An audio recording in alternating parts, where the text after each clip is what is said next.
नेहमी इन्व्हेस्टमेंट करताना ज्यावेळी एखादा व्यक्ती स्वतःच इन्व्हेस्टमेंट डिसिजन घेतो किंवा स्वतःच सगळ्या गोष्टीचा निर्णय घेत असतो, त्यावेळी तो त्याच्या मुलीसारखं त्या पैशाला ट्रीट करत असतो. म्हणजे काय, तर मुलीची काही चूक झाली तर तिची चूक आपल्या पोटात घालून घेतो.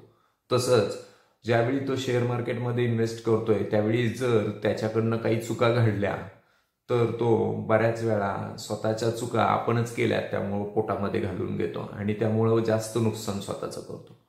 पण ज्यावेळी तो एखाद्या फायनान्शियल कन्सल्टंटकडे जातो आणि त्याच्याकडनं इन्व्हेस्टमेंट करतो त्यावेळी मात्र तो त्या पैशाला सुनेसारखं ट्रीट करतो. म्हणजे थोडी जरी चूक झाली की तो त्या फायनान्शियल कन्सल्टंटला म्हणतो, बघ चूक झाली, बघ पैसे माझे वाढले नाहीत, बघ माझं असं झालं, बघ माझं तसं झालं.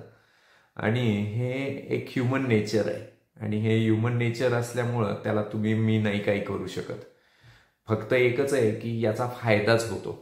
का, तर ज्यावेळी तुम्हाला एखादा फायनान्शियल कन्सल्टंट किंवा तुम्हाला त्यातला तुमचा गुरु आहे तो तुम्हाला ते गाईड करतोय, त्यावेळी गाईड करताना त्यालाही भीती हीच असती की जो मालक आहे तो आपली चूक दाखवून देईल, त्यामुळे चूक होऊ नये ह्यासाठी तो जास्त काळजीपूर्वक तुमच्या पैशाची गुंतवणूक करतो.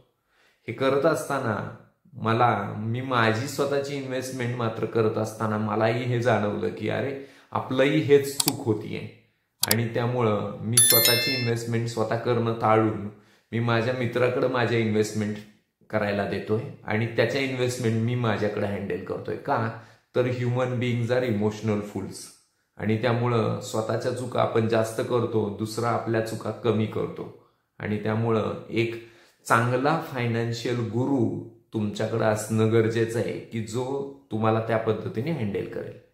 हे करत असताना कधी कधी असं होतं की मला एक माझ्या गुरुनी सांगितलेला कोट मी वाचून दाखवतो. तो नेहमी म्हणतो की कभी कभी मैं दिल को खुद के दिल को ऐसे ही बहलाया करता हूं, जो बात मुझे खुद को समझ में नहीं आई है वो मैं दूसरे को समझाया करता हूं. तसं होत असतं कधी कधी आणि त्यामुळे स्वतःची इन्व्हेस्टमेंट स्वतः न करता एक व्यवस्थित दुसऱ्या एक्सपर्ट कडनं, जो फायनान्शियल तुमचा गुरु आहे त्याच्या सल्ल्याने करणं जास्त फायद्याचं ठरतं असं मला वाटतं. थँक्यू.